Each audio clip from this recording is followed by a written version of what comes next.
వినియోగి ప్రేక్షకులకు ఆహ్వానం తెలియజేస్తూ ఈరోజు కల్తీల గురించి మరో కోణంలో అధ్యయనం చేద్దాం.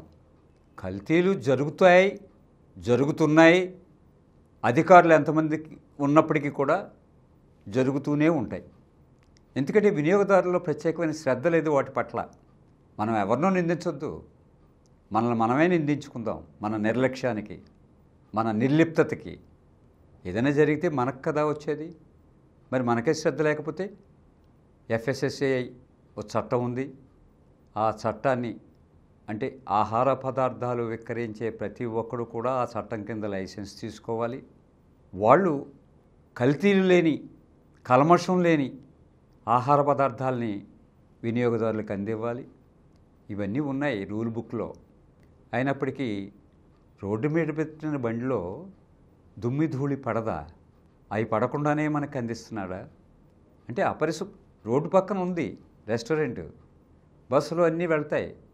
మీరు మన ఇంట్లోనే ఒకరోజు ఓడ్చకుండా ఉంటే గాలిలోంచి వచ్చే దుమ్ము అంతా కూడా నేల మీద పడుతుంది కదా.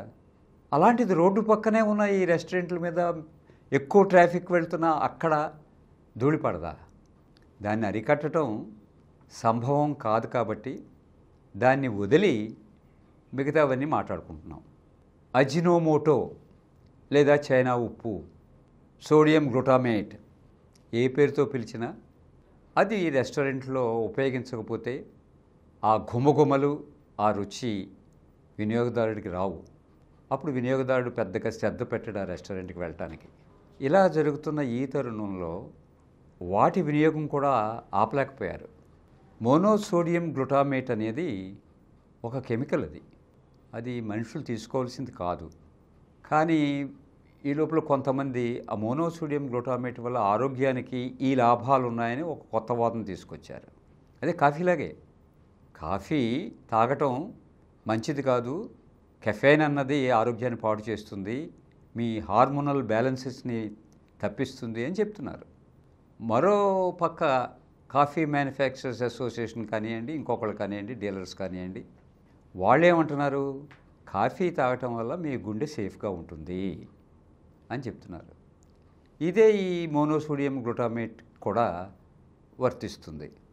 సరే, ఇవన్నీ ఎందుకు చెప్తున్నానంటే జరుగుతున్న తతంగాలు ఇవి. అక్కడ ఒక అధికార వ్యవస్థ ఉంది, FSSAI అని.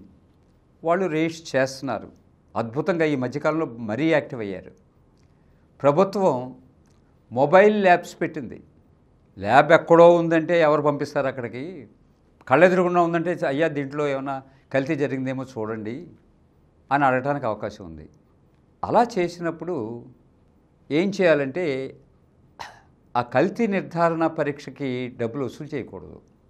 అప్పుడు చాలామంది వచ్చి చెప్తారు, మీరు విపరీతమైన ఫీజు వసూలు చేస్తే ఇంటికి వచ్చినా కూడా ఎవరు ఉత్సాహపడదు ఆ టెస్ట్ చేయించడానికి. ఇలాంటివి కొన్ని ప్రభుత్వం ఆలోచించాలి. ముఖ్యంగా ఈరోజు నేను మీ దృష్టి తీసుకొచ్చేది ఏంటంటే, కేరళ హైకోర్టు కల్తీ లేని ఆహారం పొందటం ప్రాథమిక హక్కు అని ఒక చక్కటి తీర్పిచ్చింది. ఇది కనువిప్పు కావాలి అందరికీ కూడా. అంటే ఒక వినియోగదారుడిగా ఎటువంటి అడల్ట్రేషన్కి గురికాని పదార్థాన్ని పొందే హక్కు నాకుంది. అంటే అలాంటి ఆహారాన్ని అందించే వ్యవస్థలు ఉన్నాయే, వాటి మీద కఠిన శిక్ష పడాల్సిందే. ఈ కేరళ హైకోర్టు డెసిషన్ ఆధారంగా ఎవరొకళ్ళు దీని మీద సుప్రీంకోర్టుకి వెళ్తారు, ఇంట్రెస్టెడ్ పార్టీసు. సుప్రీంకోర్టులో ఒక నిర్ణయం జరిగే వరకు పార్లమెంట్ పెద్దగా ఊగిసలాడదు.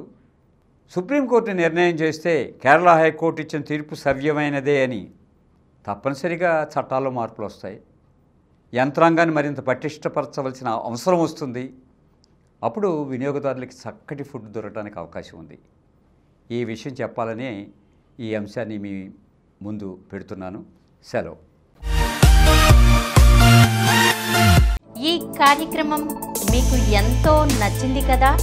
ఇటువంటి మరిన్ని వీడియోల కోసం అనతి కాలంలోనే 20 కోట్లకు పైగా వ్యూస్ సాధించిన సమరం ఛానల్ సమర్పించు సమరం వినియోగి ఛానల్కు సబ్స్క్రైబ్ చేయండి, లైక్ చేయండి, మీ ఫ్రెండ్స్కి షేర్ చేయండి. అలాగే ప్రక్కనున్న గంట సింబల్ని ప్రెస్ చేయడం మర్చిపోకండి.